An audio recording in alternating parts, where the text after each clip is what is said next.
My name is Peter Sorel, and I am what they call a unit photographer, or a still photographer. My usual work, of course, is 75% color, and it involves the actors. Movies publicity and advertising dictates that that is what I have to do.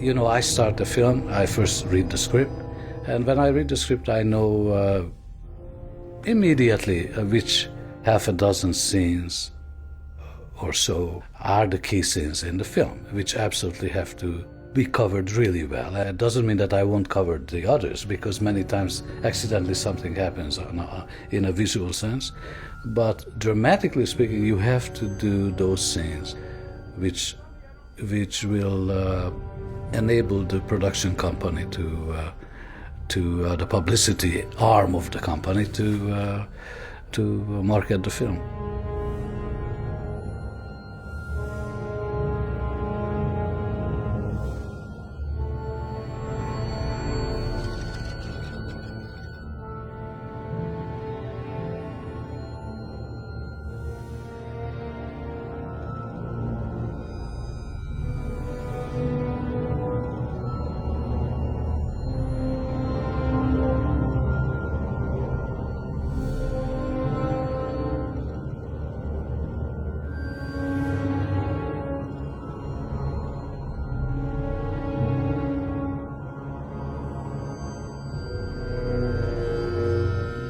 The quality of the images, the film is different, not quite so grainy as motion picture film.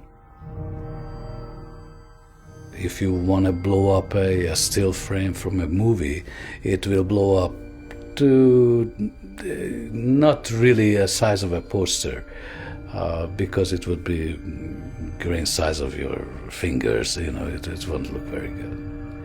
Whereas a still photographer has the ability to pick a certain kind of film emulsion, which will enable him to have a frame which is really sharp.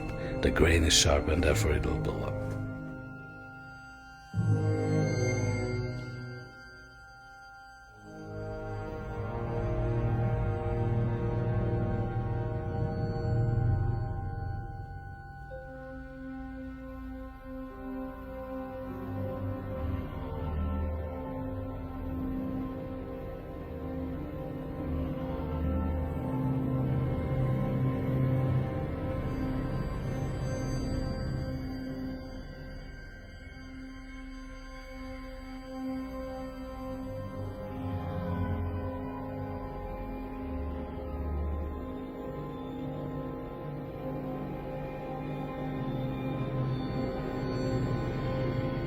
What we do started out in the early 1920s, when to do a still shot you had a large camera, you know, and an assistant, and everything stopped and everybody posed, and this industry was based on that the still photographer is around the camera crew and around the actors, and he works usually when the shot is finished, he comes in.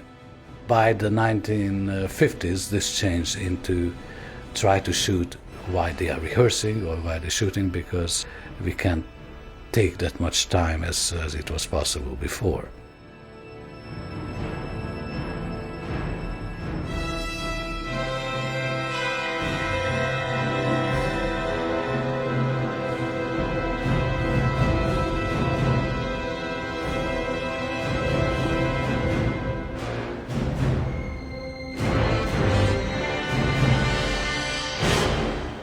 All the rest, what I do, when you say, well, okay, you're an artist, Well, it's very nice to think so.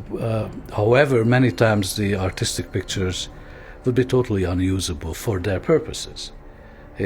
And I don't mean this as a judgment for any company. It's the reality of what I like to do. Maybe is a picture of an empty set or of a shadow, and many times these pictures are totally useless. So you do this on your own time after you've done the material, what you have to, why they hired you. That is why you're there, and first you perform, then you play.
It was one of the most interesting projects for many reasons. One was that it was an intelligent script, which made this terribly gruesome story visually and dramatically acceptable, I think, to the audience. The audience did not leave the movie theater gasping and throwing up, because we never showed the bodies. We showed very little of it. We never showed the actual act of violence, but only the outcome and the aftermath.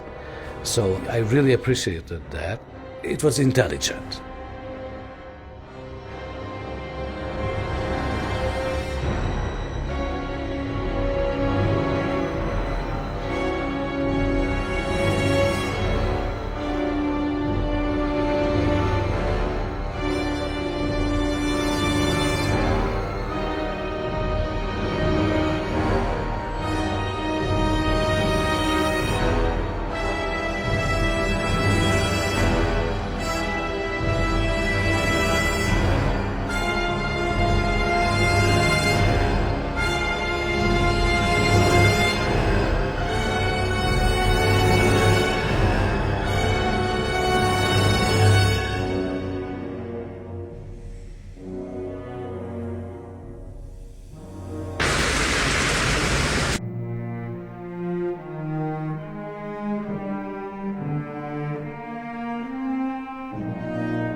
I personally would much rather shoot during the actual performance, because actors give their all while they're doing it. And as much as they say and they mean that they will do it again for you, it's a little different. When you do it for a still camera, it's just a photograph. It's not important. When you do it for the film, you act. When you do it for a still, some actors act and some actors sleep through it or smile pleasantly, and that's not what we need. I mean, the drama is gone.